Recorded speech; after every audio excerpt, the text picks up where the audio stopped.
मैं हूं राजा शुजात और आप देख रहे हैं राजा शुजात यूट्यूब चैनल और फेसबुक पेज। आज की वीडियो में बात करेंगे पाकिस्तान के अंदर डेवलपिंग पॉलिटिकल सिचुएशन के हवाले से। जैसा कि आपको पता है कि आज एक तो जो साइफर केस है उसके अंदर फुर्तियां बढ़ गई हैं, उसके अंदर कोशिश ये की जा रही है, जैसे नजम सेठी साहब ने कहा कि इमरान खान साहब को साइफर केस के अंदर या किसी भी केस के अंदर कोशिश ये की जा रही है कि सज़ा जो है वो 8 फरवरी से पहले दी जाए। और 8 फरवरी से पहले देने का मकसद उनका ये है कि ताकि हम लोगों के जहनों में ये बात डाल दें कि इमरान खान साहब का कोई भी वापसी के चांसेस नहीं है।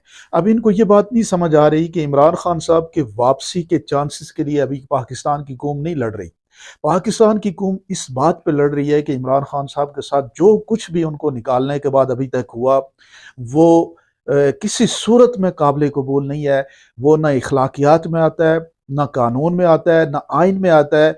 वो एक डंडा है और डंडे के जोर में आता है और उसको पाकिस्तान की कौम एक्सेप्ट करने के लिए तैयार नहीं है। लेकिन हमारे यहाँ आपको पता है कि कुछ लोगों का जहन इतना बार बार की जो चीज़ें फॉल आउट होती हैं उसके बावजूद, बार बार के एक्सपेरिमेंट करने के बावजूद, गम और गुस्से का इजहार उन्होंने बेशुमार किया, उसके बावजूद भी पाकिस्तान के लोगों को वो ना दबा सके, ना उनको जो है वो अपने जिस जो जो वो खुद करना चाह रहे हैं उसकी तरफ उनको मोल्ड कर सके।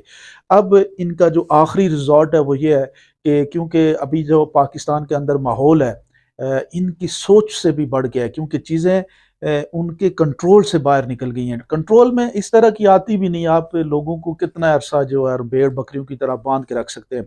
लोग आज़ाद इंसान जो उसकी जिबिल्लत है वो आज़ाद है, और आज़ादी इंसान के लिए एक इनबिल्ट एहसास है और उस एहसास की तरफ इंसान कोशिश करता है।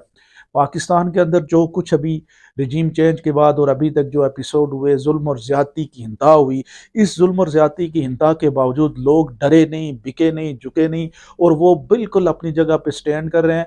कारकुनों को रोका गया, जो प्रोमिनेंट लोग हैं उनको रोका गया, लेकिन आम आवाम के अंदर वो खौफ जो है वो नहीं लेके जा सके।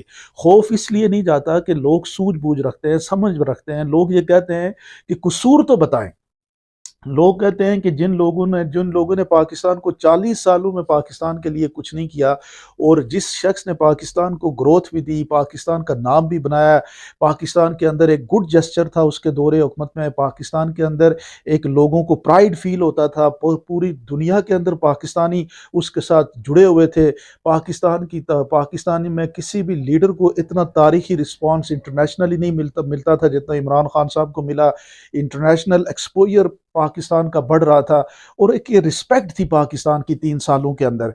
वो सब कुछ एक के सिर्फ 3 साल के दौरान इमरान खान साहब की क़यादत की वजह से हुआ, और उनको निकाल के फिर ऐसे लोगों को 1.5 साल हुक्मरानी दी गई। अभी इनका गुस्सा ठंडा नहीं हो रहा। इमरान खान के ऊपर कितना जुल्म और करेंगे, आपने उसकी हुकूमत हटा दी और उसके बाद 1.5 साल उसके मुखालफिन को हुकूमत दे दी, और उन मुखालफिन में 1.5 सालों में उन्होंने सिर्फ नैब के केसेस से अपनी जान छुड़ाई, अपनी ज़ात को फ़ायदा दिया। उन लोगों को आप दोबारा से 5 साल के लिए मुसल्लत करना चाह रहे हैं, तो ये कैसे पाकिस्तान की कौम मान लेगी।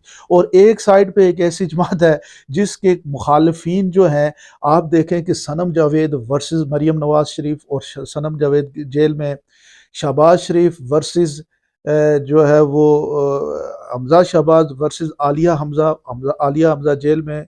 और इसी तरह से जितने भी पीटीआई के लोग हैं जो इनके मुखालिफ आले शरीफ के खिलाफ इलेक्शन लड़ रहे हैं वो जेल में। और वो ये जनाब इस वक्त कह रहे हैं कि हम जो है वो पॉपुलर हो रहे हैं, या हम पॉपुलर क्या हो रहे हैं। उनके जलसों में, आज रावलपिंडी में उनके जलसों में जाके पीटीआई के हक में लोगों ने नारे लगाए। तो ये जो पूरी प्लानिंग है, आज जो साइफर केस में सुबह इमरान खान से, आप सोचें कि ये कौन सा केस है। केस करने वाले और केस लड़ने वाले दोनों एक है। और बताया ये जा रहा है कि जो प्रोसिक्यूटर हैं रिजवान अब्बासी, उनके ही असिस्टेंट जो है वो इमरान खान के उन्होंने कौंसल मुकर्रर कर दिए, स्टेट कौंसल।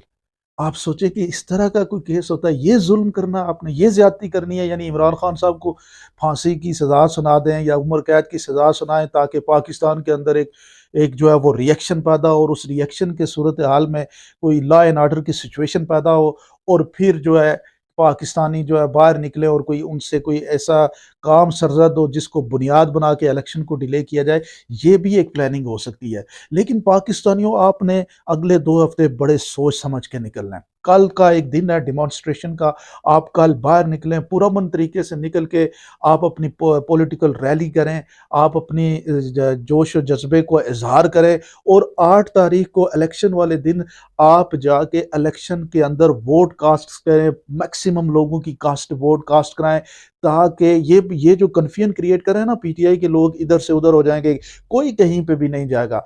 आपको इन्होंने कोशिश की है क्योंकि आपकी ताकत का इनको अंदाजा हो रहा है, इसलिए ये चीजें ब्लैंक कर रहे हैं। कभी पीटीए से पीटीआई की जो है वो वेबसाइट ब्लॉक करा देते हैं, कभी कुछ कर रहे हैं। ये सारी चीजें इसलिए हैं कि आपसे इनको खतरा है, और उस खतरे को आपने प्रॉपरली इस्तेमाल करना है। 8 फरवरी को याद करें बैगन की, याद करें चारपाई का, याद करें मोर को, याद करें वायलिन को, जितने भी निशानात हैं इन सबको याद करें, अजबर करें और जाके स्टैंप लगाए। और जो नौजवान है, मैं नौजवानों से बात करना चाह रहा हूं कि आप लोगों का तो काम बनता है कि अपने बुजुर्गों को भी वोट दिलवाएं। ये इलेक्शन कोई मंशूर, ये जो जिस तरह नवाज शरीफ साहब कह रहे हैं कि हम जो है करोड़ नौकरियां देंगे, ये सब टोपी ड्रामे हैं।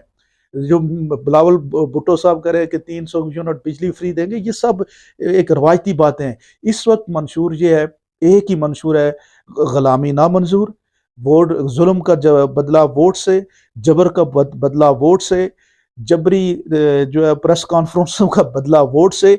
इस वक्त सिर्फ पाकिस्तान को आपने जुल्म और इस्तिबदाद से निकालना है। ये इलेक्शन जो है वो तरक्याती कामों के लिए नहीं लड़ना, बल्कि एक सोच के अगेंस्ट लड़ना है, एक नजरिए के अगेंस्ट लड़ना है, एक पाकिस्तान को इनलाइट करने के अगेंस्ट लड़ना है। पाकिस्तान के सबसे पॉपुलर लीडर की रहाई के लिए आपने ये इलेक्शन लड़ना है। और इमरान खान, पाकिस्तान की अदालतें उसको इंसाफ नहीं दे रही। अब इमरान खान सबसे बड़ी अदालत में, वो है आपकी अदालत, अवाम की अदालत, वहां पे आया है। और उस अदालत का काम यह है कि इस अदालत, आपकी अदालत में उसको सुरखरू होना चाहिए, आपने उसको इंसाफ देना है, ताकि वो कल बाहर 8 फरवरी को आज़ाद हो। आप इमरान खान की आज़ादी की जमानत आप लोग हैं, और आप लोग वोट दें ताकि पाकिस्तान को इस जुल्म और जबर और इस्तिबदाद से पाकिस्तान को निकाला जाए। एक बड़ा पाकिस्तान, एक तरक्की याफ्ता मुल्क, एक दुनिया में डिग्निटी वाला मुल्क, पाकिस्तान की आवाम की इज्जत वाला मुल्क बनाया जाए, और एक टॉवरिंग लीडरशिप की क़यादत के अंदर पाकिस्तान को फ्लोरिश किया जाए। आप लोग क्या समझते हैं, ज़रूर मुझे कमेंट सेक्शन में बताइएगा।